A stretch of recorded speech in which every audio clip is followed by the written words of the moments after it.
Let's be real. I think we can all probably up our fruit and veggie game. I know I can, but this year I want to change that. That's why I'm keeping my freezer stocked with Daily Harvest. Daily Harvest is the easiest way to get more fruits and veggies into my day every day. They have my back with delicious food that's good for me and good for the planet.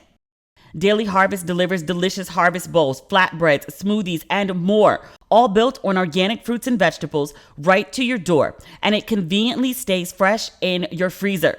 I live for a good broccoli and cheese harvest bowl. Daily Harvest takes literally minutes to prepare and never uses preservatives, added sugar, or artificial anything, and that goes for everything.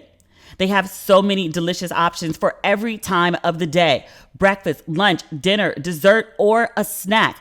Daily Harvest has you covered. I also love their flatbreads. They help me stay on track because they are delicious and easy to make. Daily Harvest makes it easy to feel good about what I'm doing for myself and the planet. Go to dailyharvest.com/respectable for up to $40 off your first box.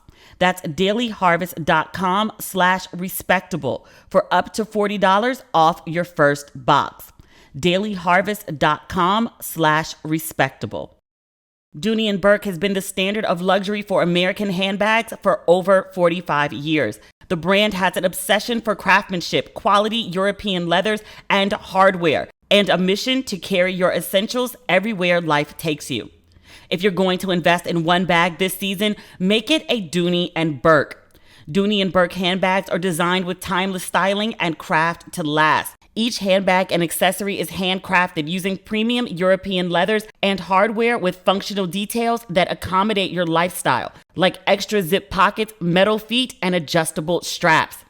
For over 2 decades, Dooney & Bourke has worked with their European tannery, refining and perfecting its most recognizable leather, and is proud to introduce the new all-weather leather 3 collection. Dooney & Bourke's 20th Century Classic steps into the 21st century, and it's more refined than ever. I've been wearing the domed satchel. It's got a super cool vintage look that's totally on trend, and the quality is unmatched. Check out Dooney & Bourke's newest, most exciting collection at dooney.com/ratchet.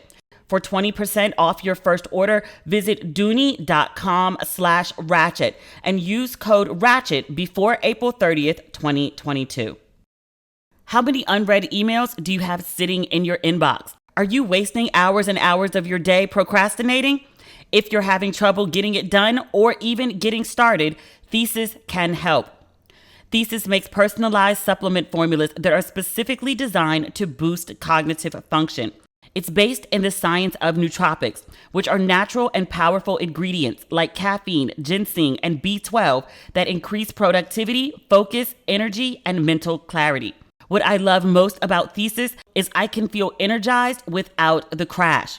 If you would like that feeling, take their 3-minute online quiz, and Thesis will recommend high-quality nootropic formulas that are unique to you and your goals. Over 60,000 entrepreneurs, lawyers, engineers, busy professionals, and parents have used Thesis to get better results at work and home. Imagine what you could do with Thesis. Right now, Thesis is offering our listeners 10% off your first starter kit when you visit takethesis.com/ratchet. Go to takethesis.com/ratchet to take this quiz and discover your unique nootropic combination and save 10% on your first starter kit. That's takethesis.com/ratchet. Make sure to use our URL to let them know we sent you. Ladies and gentlemen, boys and girls, and those who don't identify as either, you are listening to Ratchet and Respectable with Demetria L. Lucas. Y'all, I am a glass case of emotions. I watched that Adele special on CBS last night. I had to download the Paramount Plus app because y'all know I don't have no TV and no cable and no bunny ears over here. I don't even watch TV. I watch everything on like my big desktop screen. I had to get Paramount Plus And then I had to wait until 10:36 PST. I kept refreshing the app until it went off the live feed for them to put it up on the Paramount Plus app. And I have been watching that Adele Oprah special nonstop, with the exception of sleeping, nonstop for the last 24 hours. I am in every cancer feeling that I have ever had. I love Adele. I love her. I love her. I love her energy. I love her personality. I love her voice. And I loved everything about that special. I loved Adele's dress. I loved her Saturn earrings. I loved her updo. I loved her voice. I loved the Griffith Observatory. I loved sunset in LA and all those beautiful ass views, especially looking at downtown where I am. Y'all saw me. Y'all didn't know to wave to me. When y'all saw LA in the downtown of the background, when they did those aerial shots, that was me. Y'all should have waved. That's where I am. Oh my God. Everything about that special was magical. Adele's voice. You look like a movie. You sound like a song. I have been breaking into full song like I'm living in a musical all freaking day. All the new songs that Adele debuted last night, I can sing them all word for word right now. That's how many times I've watched this special. All the merchandise for the drop came in. The drop is happening at the end of the week. And I was sitting in the middle of the floor counting everything to make sure everything is accounted for. And now I know the words to everything. I'm in California dreaming about who we used to be. So many of you commented last week about me talking about him. Just FYI, I thought I had given y'all this disclaimer at the beginning of this. Okay, me and him is a saga. Pay no attention to the highs and the lows. It never really ends. So last week, I was on some fuck you. And he was like, please do. And then I was more mad about him not getting mad with me. And I fully understand that yelling fuck you at somebody is completely dysfunctional. This isn't my healthiest, most adult self. Don't follow any examples that I'm setting here. This is do as I say, not as I do. Put no emotional investment into this situation. It's just, it's pure chaos. This is our pattern. It's what we do. You look like a movie. You sound like a song. God, that Adele special was so freaking amazing. Adele looked beautiful when she was sitting in Oprah's rose garden. I want a rose garden. Do I need to have billions to have a rose garden? Can you have a rose garden that's 1,000 air? I really want a rose garden. It was so pretty.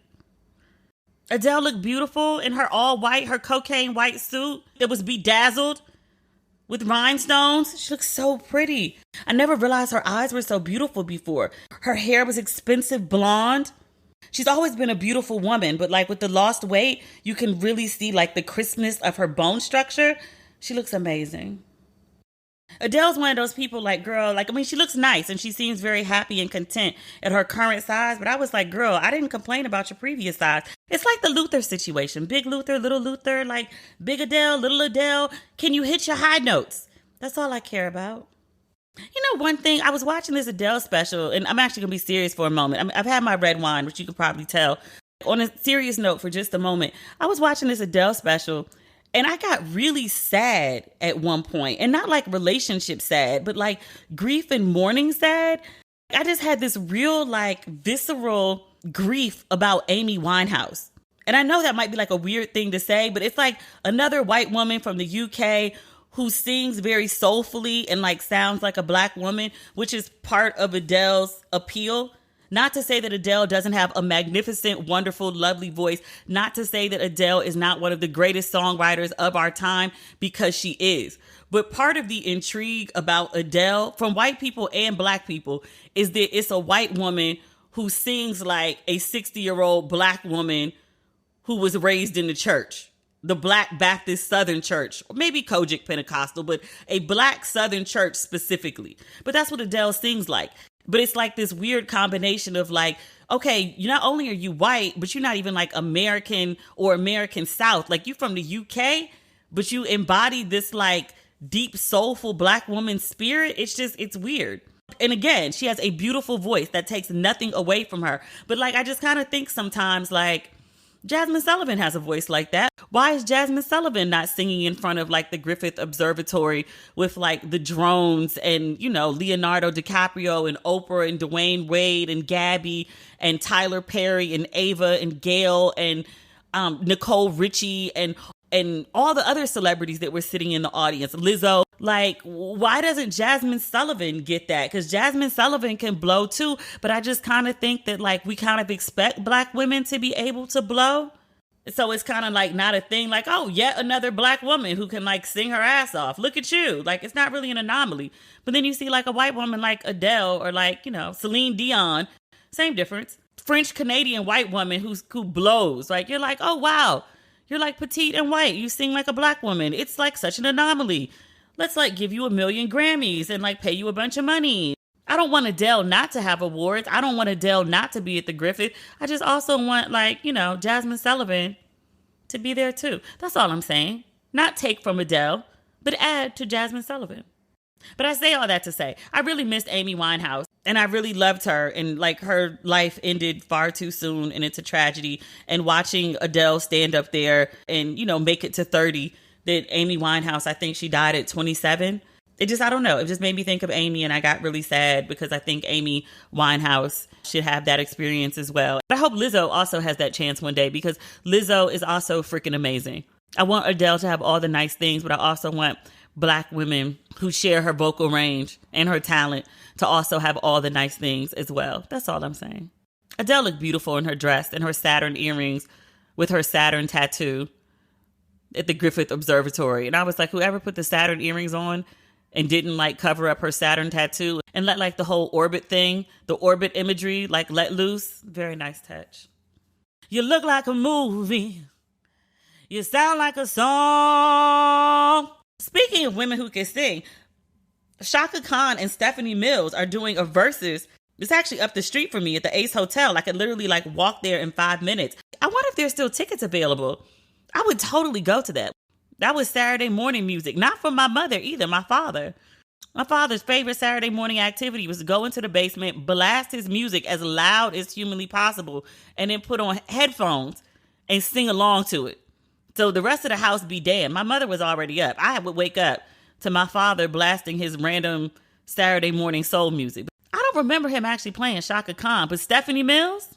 I've seen people talking about this versus. They were like, Shaka Khan is going to blow her out. And I was like, going to blow who out? Not Stephanie Mills. Not Stephanie Mills. Shaka Khan may be more popular now, but Stephanie Mills, her little like, and I do mean little, she's like 4'11".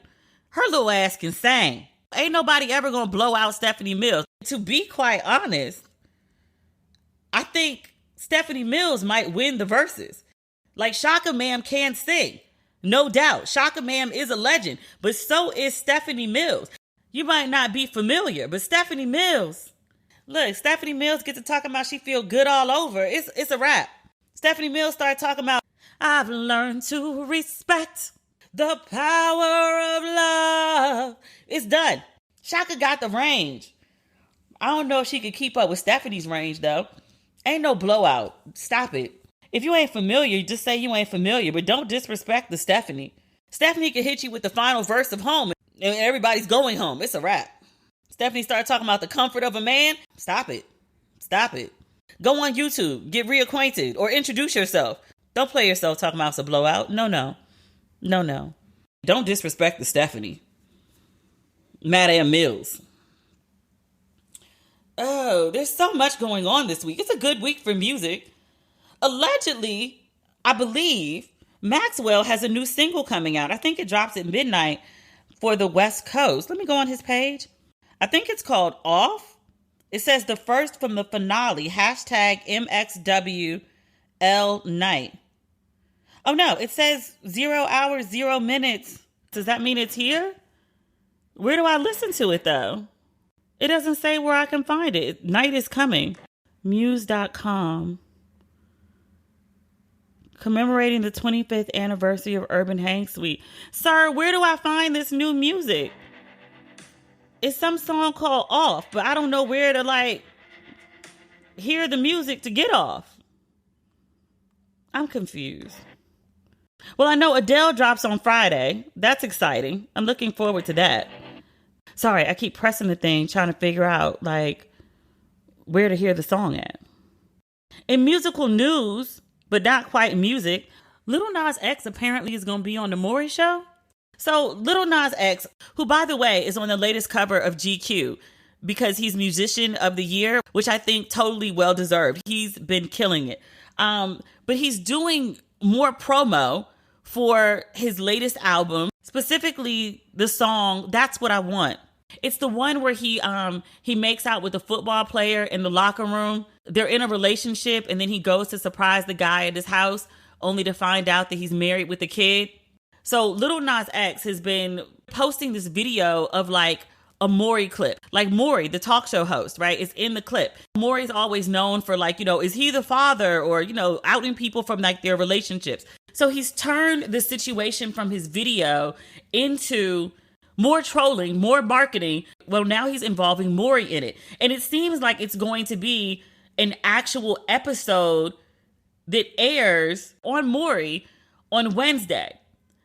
It's a spoof though, like very clearly a spoof. The marketing video that he's been posting is clearly featuring him, Maury, obviously, but it's the guy from the video that he made out with and the wife from the video and the kid.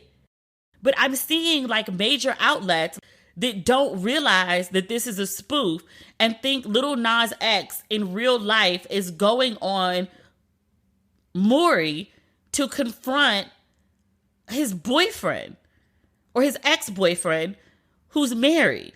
But everybody and their mother is talking about it. And I was like, this young man, marketing genius, professional troller. I love him. He's forcing people to talk about this album with these antics. I just absolutely love him. He's so good. This podcast is sponsored by BetterHelp Online Therapy. Relationships take work, especially the most important one you can have in your life, your relationship with yourself. A lot of us will drop anything to go help someone we care about. We'll go out of our way to treat other people well. But how often do we give ourselves the same treatment? Therapy is a great way to invest in yourself. So this month, BetterHelp Online Therapy wants to remind you that you matter just as much as everyone else does. And therapy is a great way to make sure you show up for yourself. If there's something that you're struggling with, stop struggling. Get help. Get therapy. BetterHelp is online therapy that offers video, phone, and even live chat sessions with your therapist. So you don't have to see anyone on camera if you don't want to. My favorite part, it's much more affordable than in-person therapy, and you can be matched with a therapist in under 48 hours. Give it a try and see why over 2 million people have used BetterHelp Online Therapy. This podcast is sponsored by BetterHelp, and Ratchet and Respectable listeners get 10% off their first month at betterhelp.com/ratchet. That's BetterHelp.com/ratchet. Kick off 2022 with a better checking account with no monthly fees. Chime, an award-winning app and debit card, has no overdraft fees, foreign transaction fees, monthly fees, or service fees. With over 60,000 fee-free in-network ATMs at many locations like most Walgreens, 7-Eleven, and CVS, you can access your money when you need it, where you need it. I love that. You can also send money to anyone, even if they aren't on Chime. Fee-free for you and no cash-out fees for them. Make your first good decision of the new year and join over 10 million people using Chime. Sign up takes only 2 minutes and doesn't affect your credit score. Get started at chime.com/ratchet. That's chime.com/ratchet. Banking services provided by and debit card issued by the Bancorp Bank or Stride Bank North America. Members FDIC. Get fee-free transactions at any MoneyPass ATM in a 7-Eleven location and at any Allpoint or Visa Plus Alliance ATM. Otherwise, out-of-network ATM withdrawal fees may apply. Sometimes Pay Anyone instant transfers can be delayed. The recipient must use a valid debit card or be a Chime member to claim funds. CNN, and if you're a long-term listener of this podcast, you know that I used to be a CNN devotee. I say that to say, last I heard, Kamala Harris was off in Paris. France is one of the U.S.'s oldest allies, and there had been a kerfluffle, I want to say, over something that had to do with submarines with the French government. So Kamala Harris went over on a nice diplomatic mission, and it was praised as going very well. From what I read, she and the president of France did a sit down, and it lasted so long that the advisors wanted to come in and interrupt them. But they were actually getting on very well. I heard he gave her a personal tour of, I don't know if palace is the right word, or their version of the White House. But she did good, and she was widely praised for that. So CNN, for reasons I don't completely understand, especially as they're a liberal network, dropped this piece on Sunday night entitled "Exasperation and Dysfunction Inside Kamala Harris's Frustrating Start as Vice President." So I saw it, and I was like, oh, there must be, major T for CNN of all places. Again, a very liberal news outlet, to write this type of piece talking about exasperation and dysfunction about Kamala Harris. So I was like, oh, well, let me settle in. I got up on Monday morning, I got my coffee, and I sat down at my desk, and I was ready to read. I scrolled forever. I would say a good 3,500, 4,000 words maybe. It is a lengthy, hefty feature. They talk to everybody and their mother. It's tons of sources on the record and off. Ain't no tea. The piece starts off, and I guess they wanted to really get readers engaged, because that's what you do with your opening setup. And I say that as a journalist and a writer. You want people to be oh, we're going to start with the TT. So apparently there was this spoof piece about Kamala Harris on The Onion, and disgruntled staffers send it around to each other sometimes when they're frustrated with their boss. And I was like, that's your lead? That's your good scalding hot tea to get people invested in this piece about exasperation and dysfunction? That's basic office politics shit. Everybody's annoyed with the big boss. Everyone talks shit about their boss. It is what it is. But the worst that they're saying about their boss is this is the second paragraph where they should be spilling the juice to suck you into the story. This story writes, interviews with nearly 36 former and current Harris aides, administration officials, Democratic operatives, donors, and outside advisors who spoke extensively to CNN reveal a complex reality inside the White House. Many in the vice president's circle fume that she's not being adequately prepared or positioned, and instead is being sidelined. That's not Kamala Harris doing anything. She's not being adequately prepared. That means someone's supposed to be preparing her who isn't. She's not being adequately positioned. That means someone who's supposed to be positioning her isn't. She's being sidelined. That means someone greater than her is sidelining her. Why is this piece not about that person? Why is the title not about that person or those people? Why is it about Kamala Harris? I don't get it. The vice president herself, I'm reading again from CNN, told several confidants she feels constrained in what she's able to do politically. Okay, that's not exasperation or dysfunction, frustration. But if you got a full-time job and you ain't frustrated, are you really working?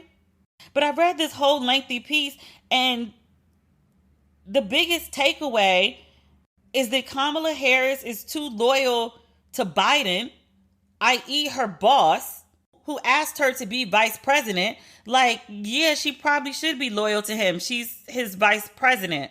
Or the Biden administration is not making its best use of her, which doesn't say she's inadequate or she's dysfunctional or she's not able. To say that they're not making their best use of her is to acknowledge that she's a smart, competent, and capable woman who's being underutilized. Is that worthy of a CNN feature? And I don't say that as somebody who's super gung-ho Team Harris. I've been one of those people that's been where are you? We haven't seen you in forever. And when I wrote something earlier today, and I was like, I think that there's a valid criticism that she hasn't been very visible, short of that whole diplomatic mission to France, which was, widely covered literally last week. But okay, it's weird that you would pick like literally the week after her highest level of visibility in months to drop a story about how she's not visible. But okay, I feel that like not being visible enough warrants a 3,000 word story on CNN where the headline is talking about, again, dysfunction and exasperation. I couldn't find exasperation and dysfunction. I could find bureaucratic bullshit and a lot of hands in the pot. Dysfunction and exasperation? Exasperation, maybe. People are frustrated. Okay. I don't know, but there's no quotes of people blowing up at their wits' end. Remember, there was a Barack Obama quote, and it was about the way he didn't like to interact with the press. Let me see if I can find it on my page, because I thought it was the funniest quote ever. The press was complaining about why Barack Obama wasn't speaking to them, and the quote that came out was something because I don't like those motherfuckers. Something like that. Here we go. This is from Insider. The headline is, Obama was peeved at being called aloof by reporters. And he vented, motherfuckers, I'm aloof with you because I don't want to talk to you. This CNN article has none of those quotes. Where very smart type A Washingtonian type people are just at their wits' end and start saying all sorts of crazy shit that give you a true sense of their exasperation. There's not one quote like that in the article. There's not anything remotely juicy in this whole article. You talking about people are exasperated. There's full of dysfunction. Where are my quotes? Where's my shock and awe? Literally, the biggest complaints in this article are Harris is too loyal to Biden, not visible. Oh, that's what I was going to say about talking about this on Instagram. I said something about okay, fair enough. Until the Paris trip, I was like, yo, where's Kamala Harris? We haven't seen her in ages. What is she up to? And somebody pointed out and they were like, since when is the vice president super visible? Tell me something Al Gore did when he was working with Clinton. When we think about Al Gore, we think about him doing that awkward kiss with Tipper. We think about him talking about how he invented the internet. We think about global warming. But all of that stuff was when Al Gore was campaigning for president. None of that is a memory from when he was vice president. I had to think real hard about who Bush's vice president was. Wasn't that Cheney? But the Cheney stories aren't run-of-the-mill administration stuff. When I think about Cheney, I think about, didn't he almost shoot somebody's head off on a hunting trip? And then he was getting all that money on the back end from the war? Am I remembering Cheney right? The only time we heard about Biden is when he was saying stupid gaff shit when he was on his Uncle Joe. I don't remember anyone talking about actual political work that Biden was doing. He was Barack's bestie and he would make stupid gaffes sometimes. He was the gaff king. But all of a sudden, Kamala Harris as vice president is supposed to be super visible. She's the number 2. She's supposed to be in the background. No, that's not the job. The only juicy thing I could find in this long ass piece, because there were no quotes, there were no outrageous stories. There's run-of-the-mill stuff that maybe she should have said this instead of that. There's conversation about how the White House is more protective of Transportation Secretary Pete. There's more conversation about how the White House is more protective of Pete than they are for Kamala Harris. But that's, again, not on Kamala. The only thing that's relatively juicy or scandalous is the time Kamala Harris's staff sent her to a fundraiser, and it was during COVID. It was at some mini mansion outdoors, and people were unmasked, and apparently they were serving Indian food at a buffet during a pandemic. Not the best idea, but again, we're talking about outdoors at a mini mansion, which means there's plenty of space. They don't have masks on, but again, they're outdoors. They're not packed together. The buffet, I can't justify that. That's just a bad fucking idea. That was a bad fucking idea before the pandemic. But that's hardly a scandal, and definitely not an occasion that rises to CNN during this whole basically hit piece about Kamala Harris in the title. But most of the complaints in the piece are not even about Kamala Harris. Her aides are frustrated. Name me one boss that doesn't have assistants or underlings that are not frustrated with them half the time. And again, I'm not the biggest Kamala Harris fan. I voted for Biden-Harris, but it was on some real, what was the fucking alternative? Trump? Come on. That I don't have like some undying love for her. Like, I wanted to support her as a black woman being elected to vice president. Like, I want to see black women in high places, but admittedly, she ain't really done much since she's been there. That's fair. She's also vice president. It's a low-key job. Very disappointed in CNN for this piece. And I'm just like, yo, y'all ain't got nothing else to talk about? It was that slow of a news day where y'all published this shit? No, it's not the scandal I was expecting. You tell me people are exasperated and there's dysfunction. I want to hear about some drama. This ain't it. I'm sure there's some, but the reporters didn't get those quotes. I've been really lucky, and then I have a great dentist and a great orthodontist. But as much as they tell me about my teeth, there are always things that I don't know. Like 98% of oral bacteria are good for you. They're actually essential for your oral health. Turns out the quote and unquote fact that all bacteria are bad is just a myth, and Lumino is busting it wide open. I love Lumino products. They are perfect for people like me with very sensitive teeth. Lumino makes toothpaste, mouthwash, and whitening that are a totally new and different approach for improving your oral health. They use purposeful and uncompromising ingredients like sea salt, aloe, and coconut oils to clean and brighten your smile. Plus, everything they make is certified non-toxic. You won't find harsh chemicals or bleaches in any of Lumino's products. Everything is dentist formulated, backed by over 50 studies, and proven to protect the good bacteria, also known as the microbiome. You'll love Lumino's whitening. It only takes 30 minutes to apply and brightens your smile with no sensitivity. Find Lumino on Amazon.com and get $7 off today. That's Lumineux. Remember, it's spelled with an X so you can X out the harm. Lumino, dedicated to illuminating better ideas in oral care. When it comes to working out, keeping things fresh is the best way to stay motivated. Peloton is pushing you further with so much new on the Peloton Bike and Peloton Bike Plus. New classes, new music, new ways to keep your workouts fun and exciting. My favorite new addition is boxing. Peloton has stepped in the ring with its newest discipline, no gloves needed. Discover a fast, furious, and fun workout with Peloton instructors in your corner. Even if you've never boxed before, these classes will have you working up a sweat while working on the fundamentals of form, footwork, and fun combos that will keep you on your toes. Peloton has also added more new artist series classes. Work out to the music of a single artist for an entire class. From pop and rock to hip hop and EDM, there are over 100 artist series to choose from. I prefer Beyonce. Find your favorite music and turn your next workout into a concert. It's so easy to stay motivated when there are always new and exciting classes to explore. Visit onepeloton.com to learn more.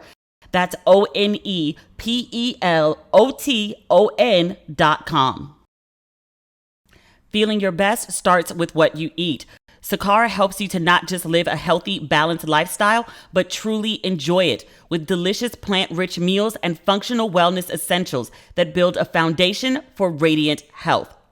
Sakara is a wellness company anchored in food as medicine on a mission to nourish your body through the power of plants. Sakara gives you the tools you need to transform your life with their organic, ready-to-eat meal delivery program and functional wellness essentials. Their nutritionally designed, chef-crafted breakfasts, lunches, and dinners are made with powerful plant-based ingredients, helping boost your energy, support your digestion, curb your sugar cravings, and get your skin glowing. Plus, my favorite part, it's all delivered right to your door. Sakara has received rave reviews from Vogue, Goop, the New York Times, and more. And right now, Sakara is offering our listeners 20% off their first order when they go to sakara.com/ratchet or enter code RATCHET at checkout. That's Sakara, SAKARA.com/ratchet to get 20% off your first order. Sakara.com/ratchet.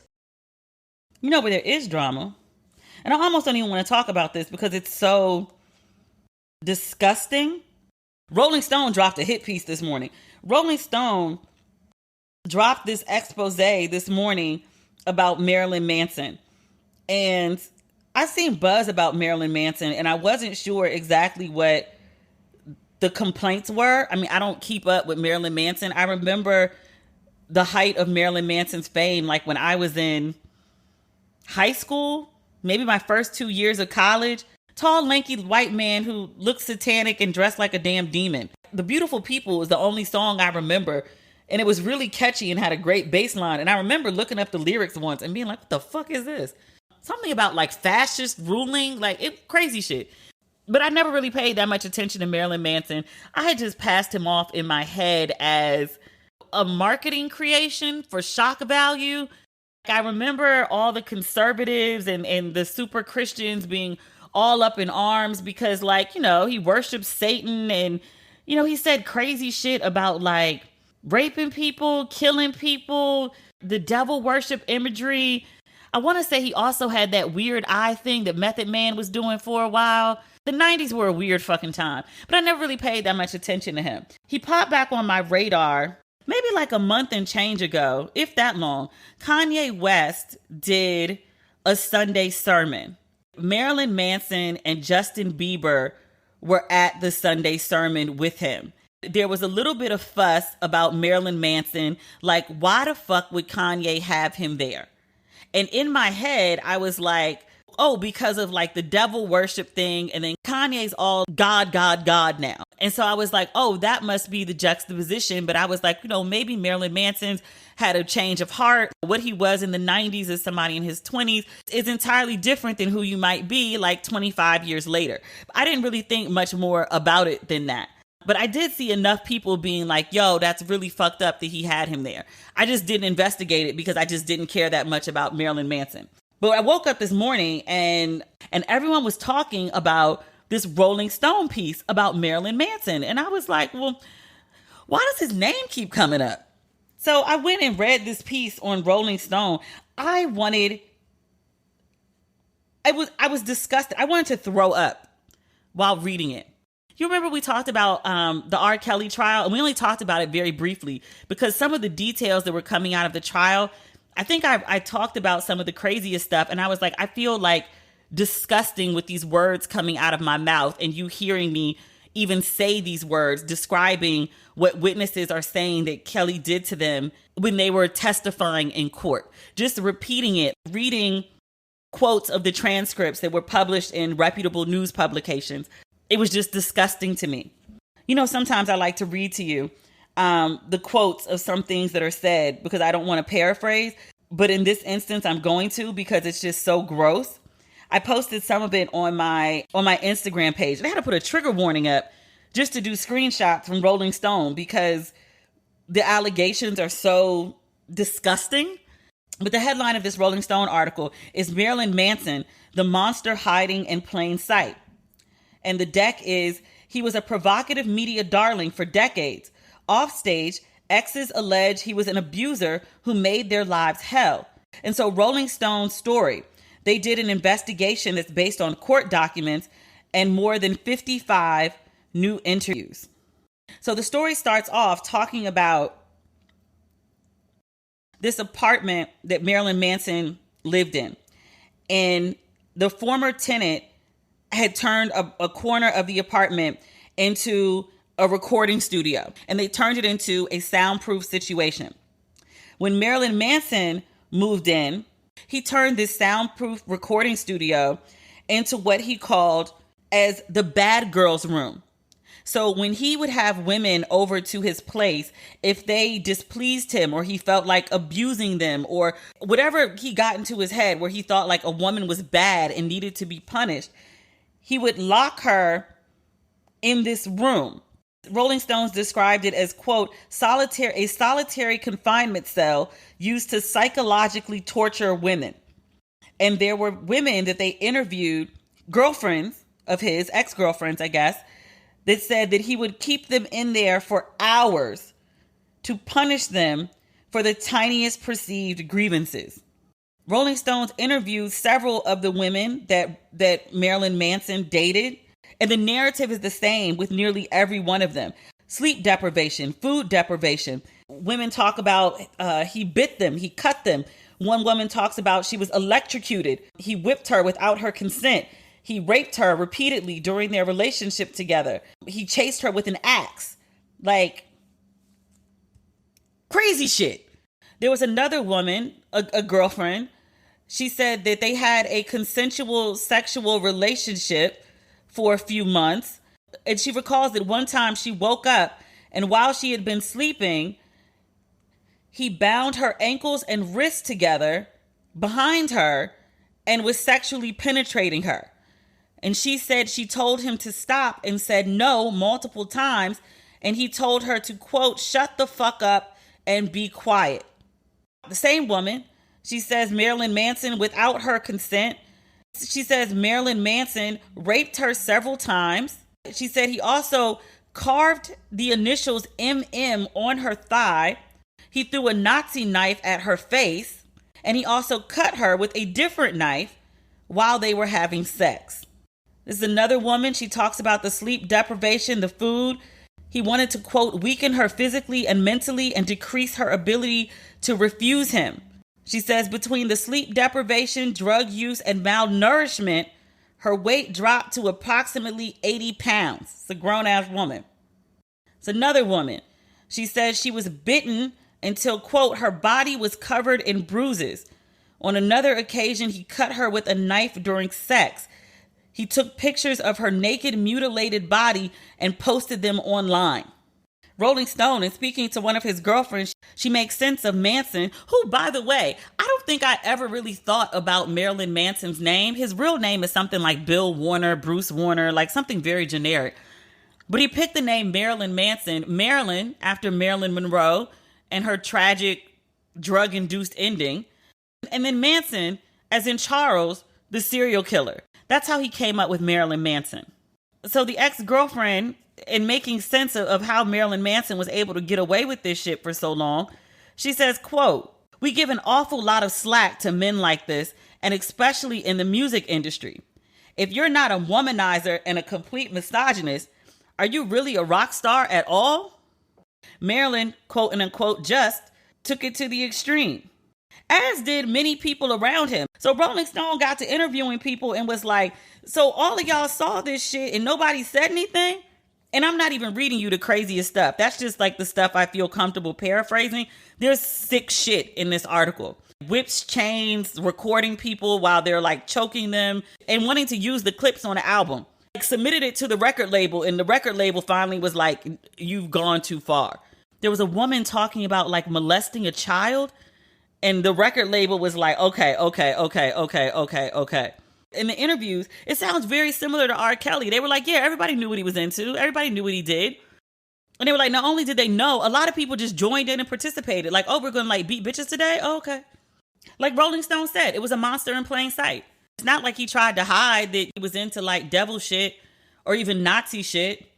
I don't think I knew he was a racist, though. There's a couple points in the article where they talk about like he specifically liked to use the N-word in front of black people. And I was like, what black people are these? That must be some real Hollywood. And I don't mean LA. I mean like weird Hollywood ass black people. You're like the ones people be like, oh, you a Hollywood ass nigga. Because I can't see your run-of-the-mill black person letting anybody let loose with an N-bomb and being all right with that. Like I'm thinking like a Terry Crews type black person. Be like, oh, he don't mean nothing by it. Yeah, he does. There was also another mention in the article about there was a specific type of gas that was used in the chambers in Nazi Germany, like to kill Jewish people. And he had, I don't know if it was an original canister or it was a replica of this canister, but he had this specific type of gas in his house. And they point out in the article, Jewish folk would come to the house. He would always make a point of showing them this canister. They also talk about his apartment, and they talked about like he had like swastikas all over the walls. That's crazy shit. I mean, all of it's crazy shit, right? But then I also think about like the women who dated him who were like, he tortured me and he did this crazy shit. And in no way whatsoever am I saying that, anybody's justified for being raped or tortured or cut or mutilated or deprived of food or sleep or any of those things. Like the mofo is crazy and the shit he did is abysmal and should not have been done. But I also just kind of wonder about like these women. I'm like, you went to this man's house and you saw swastikas on the wall. You heard him dropping N-bombs. You saw paraphernalia from Nazi Germany and you still fuck with him? That wasn't a red flag? The devil worship thing is probably the only thing that I'm kind of like, I wouldn't do it. I'm also one of those people that's like real weird about spirits and stuff. Like, you notice I don't celebrate Halloween. You might have thought like, okay, Marilyn Manson is just an act, right? Like it's a stage persona, something he does to like be provocative, get the people going. I mean, I don't play with the occult that way, but okay. But maybe you thought that was it. I was like, but just specifically, like you were okay with like the anti-Semitism and like the blatant racism. That didn't bother you? It bothered me. But it didn't bother you. I think he should be under the jail the same way that R. Kelly is, the same way that Weinstein is, because the shit that they're describing is disgusting and horrible and violating and abusive. There's a bit of, what's the word? It took some of my sympathy away for the women when I read about like the swastikas and the N-bombs. And I was like, oh, you want me to feel bad for you? I hate when intersectionality kicks in. Because like as a woman, I'm just like, oh my God, that's so horrible. But as like a black person, I'm just like, so you didn't care about the N-bombs, but you want me to care about you? Oh, okay. I mean, it's fucked up. It's absolutely fucked up. I'm not going to get on a mountaintop and scream about it though. I will also say this though. And I said this and somebody corrected me because I've been too liberal with Kanye. And I know I have. I was like, what the fuck is wrong with Kanye that he would invite this man into his inner circle? It's especially now when I didn't know these allegations were swirling because I don't pay attention to Marilyn Manson. But Kanye was on this kick, especially with this album where he invited all these people into the orbit that had been outcast. So like the first video for this Donda album, the song is No Child Left Behind. I call it He's Done Miracles on Me. I love the song. The organ chords, my grandmother played the organ. It hits me right in the chest. But Sha'Carri Richardson, the track star, she was fresh off a disqualification at the Olympics because her mother had just died and she got caught with weed in her system. So she was disqualified. Everyone was really beating up on her over it. And Kanye put her in the video the week of all that hullabaloo to the song, He's Done Miracles on Me. So it was like a bit of redemption for her. So I was like, okay, I think that's good. I think that's a beautiful gesture. I see the compassion and the open-heartedness in that. I make a distinction, I would say, between a woman who smokes weed and only is really harming herself, like nobody else is really impacted by that decision other than her, fans who were rooting for her, but it's her future that she kind of fucked up with that. That's entirely different from like inviting a man who's been accused of rape and torture by multiple women. And not just accused, like lawsuits filed. Like a lot of them are civil suits, but they're a matter of legal public record. They're not just frivolous rumor and hearsay and chit chat. Multiple women over decades with the same story. It's very R. Kelly-ish in this way. And I was like, what the fuck is wrong with Kanye that he would invite these people into his circle? The baby was also part of this whole, like, let me welcome you into the circle thing. Kanye, I think he was holding up his album, waiting on a verse from the baby. Because he just has this certain like affinity for him. I guess the baby came out and said he would vote for Kanye when Kanye was talking about running for president. And Kanye like loved his loyalty. So he was holding up his album for him. But the baby was fresh off that controversy. Not the current one that just happened yesterday. I'll get into that at another time. Because that cycle's not done playing out yet. And I don't want to talk about it twice. But his last controversy, he did a concert and started talking about like people with AIDS, homophobic shit. Like, it just came out of total left field. And it was like, what the fuck is wrong with you? Why would you say that? Nobody was asking you for that. Like, you just jumped out there with that shit. But Kanye welcomed him in the fold, him, Marilyn Manson. And I was like, why are you associating with these degenerates? Because Kanye's a degenerate too. Kanye's out here saying crazy shit like slavery is a choice. He's supporting Trump, who's a fucking bigot, walking around in this MAGA hat. He said all sorts of disrespectful shit to women in his verses. The way he went after Amber with a whole album because he was mad she broke up with him. Yeah, it was a good album, but still, that's fucked up. They were like, yo, Kanye's a fuckboy. Stop supporting him. And I was like, oh, but the music is different. It's not like R. Kelly. They're like, Demetria, you supporting a fuckboy. You're right. The Marilyn Manson thing is the thing that like tipped me over the edge. You knew that this man was accused of this heinous shit and welcomed him into the fold. And look, I always say that there's grace for those that seek it, but I'm also like, but where did you seek grace? Like, how are you making amends? Like, if you've done terrible things, okay, what are you doing to make amends, if anything? Because Marilyn Manson is denying all of these accusations from all of these different women over this vast time period. I want to say like a good 20 years, but he's denying everything. He's like, no, never happened. No, never happened. Circumstantial, never happened. I don't know what you're talking about. Grace for those that seek it. And also, grace for those that seek it doesn't mean like no accountability or no punishment or no consequences. If he did the shit that he's accused of, he needs to be locked away for like ever. He's not safe for society. Which, as Rolling Stone points out, like, didn't he show us that? Hasn't he been showing us that for the last 30 years? Like, we all thought it was like a marketing scheme. Not we all, because a lot of people were like, I saw that shit and I thought it was sick back then. A lot of people did call, this is some sick shit. He not playing with y'all. He's sick. People said it back then. I was a teenager. I'm going to give myself grace. Literally at the height of Marilyn Manson's fame, I was probably like between 15 and 19. I thought it was just some marketing shit. I had no idea this man was actually out here like raping people, torturing them. That's crazy. There's much more we could talk about. I want to talk about this situation with the baby and his children's mothers. I mean, I want to talk about the drama that they're going through, that they're posting all over the internet. I'm recording this on Monday night. This saga started on Sunday night. He went live in the middle of this argument. And then all day today, she started posting all these videos trying to prove that she wasn't the side chick. He posted videos holding the baby and talking about he's a great father.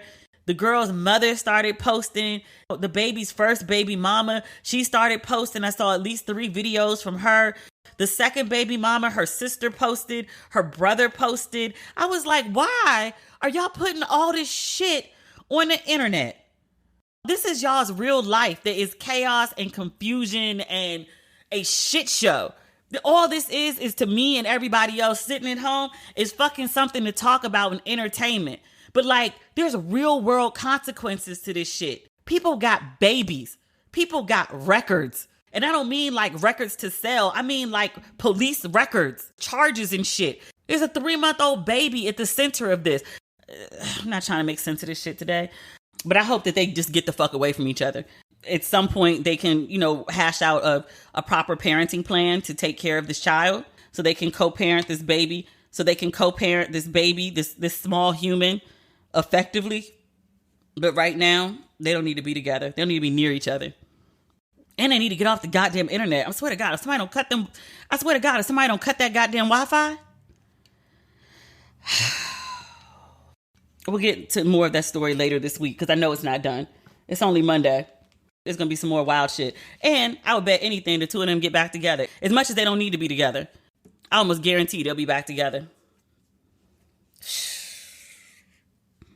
Pray for the youth.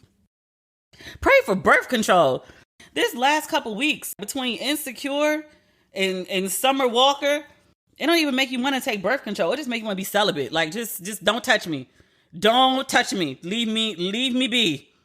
I want no parts of the penis. I'm good. It's too much drama attached. I don't want it. I'm good. Oh, by the way, the merch is dropping this week. Tune in to my Instagram. I would suggest you turn your notifications on. I'll give you 24 hours notice for the drop. Everything's actually already up on the website. I just have to push a button to make it live. I just got to sort out my schedule. I actually have a really busy social schedule this week, but I just need to make it live and then we're good to go. All the merch is in-house. Thank you, God. But turn your notifications on Instagram. I do the Ratchet Respectable drops like once a year. I got a ton of stuff for this one. I'm not planning a second one. May the odds be forever in your favor. that is the episode for this week. Thank you, as always, for listening. If you want Don't Waste Your Pretty merch before the Ratchet and Respectable drop goes live and then all the shipping gets kind of crazy, I would suggest you get it ASAP. There are still tees and V's and mugs and hoodies, especially the plush sizes, available on the website. Everything else is Ratchet and Respectable, and it'll drop later this week. All right. That's not everything, but that's all I've got for tonight. So we will talk again on Friday. Okay. Bye.